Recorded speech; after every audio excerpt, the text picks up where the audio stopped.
Maayong buntag mga master, no? So karon ata sa Coastal Davao.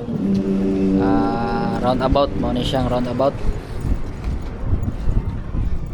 So araw ng Linggo, May 11, 2025.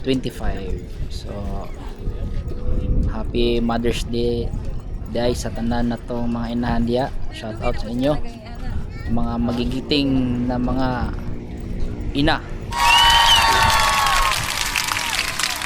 So karon mga master, kay sayo man ta nakamata, so niapit sa takadali diri sa Coastal, labyog sa ta ana. So samtang nag lakaw ta padung sa ato ang spot, tulay nahinay po tagtaod sa ato ang setup, no? So mao na itong gamiton karon ng ato ang paboritong setup kana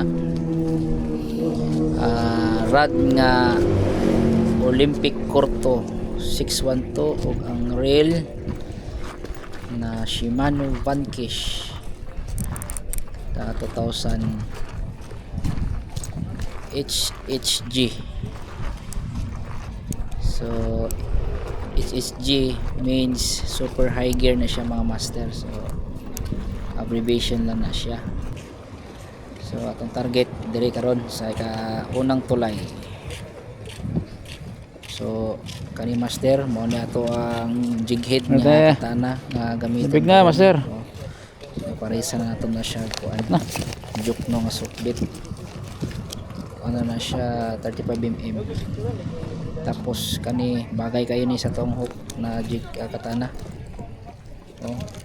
35mm, tapos yung hook size number 10, so swak ay siya. So niyani ko mag ikot sa ako ang jig head, oh. Sulod lang nato na da sa puslot. Okay, unang lusot. Tapos paagi pa nato na siya kaduha. Tuyok ko na to nagkatulo. Katulo lang, tapos ipasulod sa bangag. Okay. Kahuman. Ana, mira. Tapos tensyonan. Okay, ayos na. Dali ra kayo. Tapos na may excess nga line. So kuha tagkuan cutter diya. Sa tong cutter na to, tutlo na to na excess para di pangit panahon sa isda, no? Pag langoy tapos na ipalawit nga linya, puto na ito na. 516. So, oras na to dre, alas 5:16 na sa buntag. Buntagan na jud. So actually ang idea yung mag-fishing sa buntag dapat 4:30 na nasa spot, mga kusog na lang kaon na isda. So karon nagtatagal 5 kapin unang hagis na. So daghan ni mga angler ganina diya, no? So shout out mga masters, no? Enjoy kayo mi kay daghan kayo ang kuan diha mga angler mo nagsiglabyog. Ang uban na nakakuha, napi uban niya wala ka timing ba, o sa bawa ka timing or fish on isda. master. So diha karon Kaya master si master, oh, ang bugaong. Okay, shout out to master. Tikalalong man Si din master diri.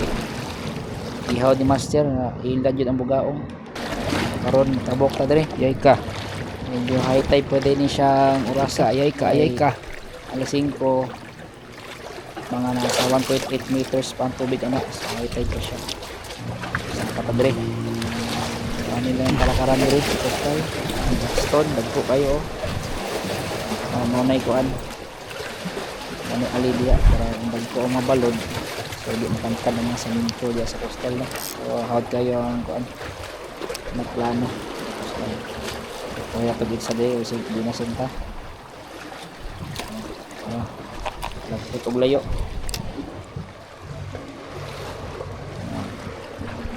So actually ang ato ang jig head na gamit 1 gram na siya master na katana.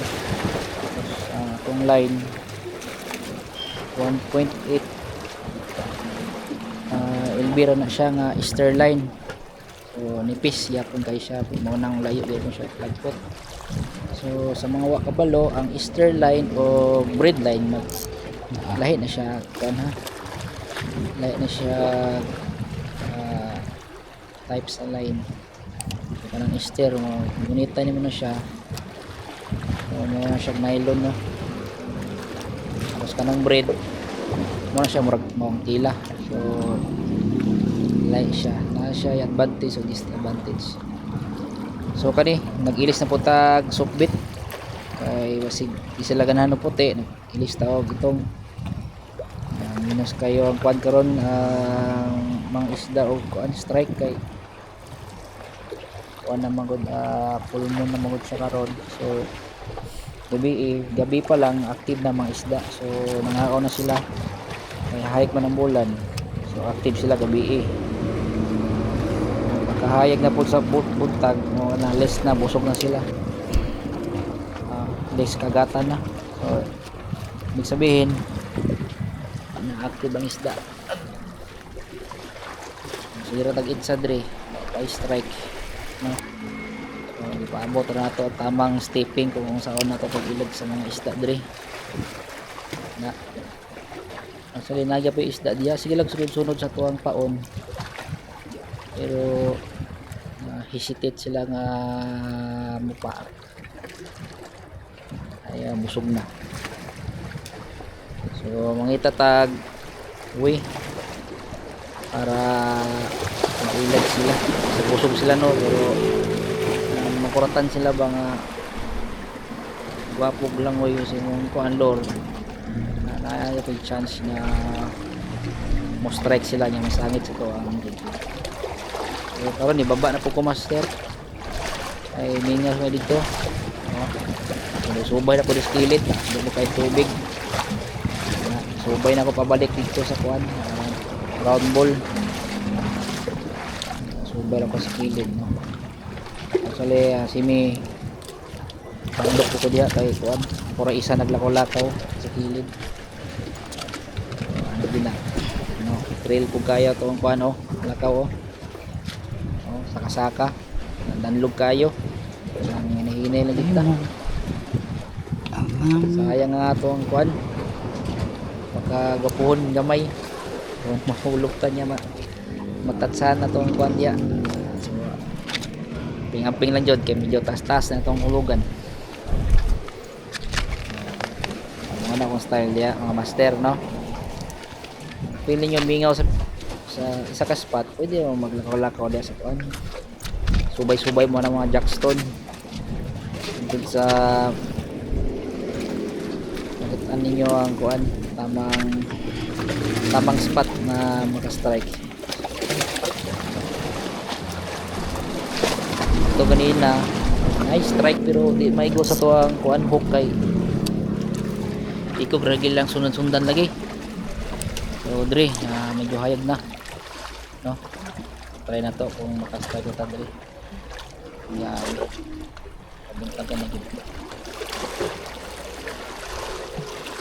tawag na mga po nakag-stepin siyang pol kay hayag na sarap din mailan ng isda ron around 6 o'clock na siya master no? Plak pa lang pero yayay na kayong ano sige sa adlaw pa ka dito sa sakit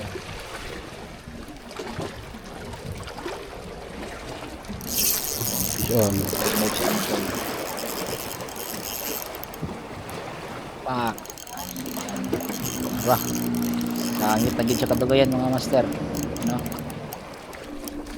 na gid mo kala walag paglaom.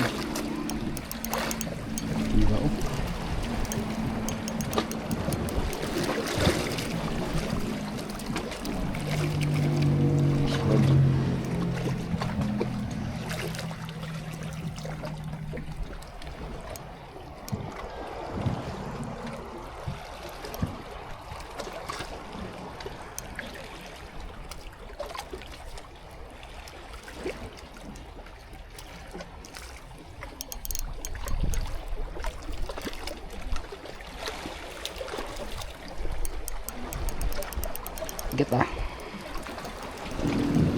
Okay, first catch din natin ni master no. Bugaong no, dako kayo. Tunga ra tuwang reel. Estimate size nasa 200 grams. Dire. Strike ka na punta dire ay kaduha. Nangaon sila atong kuan na medyo ni hayag na ang kuan. Adlaw.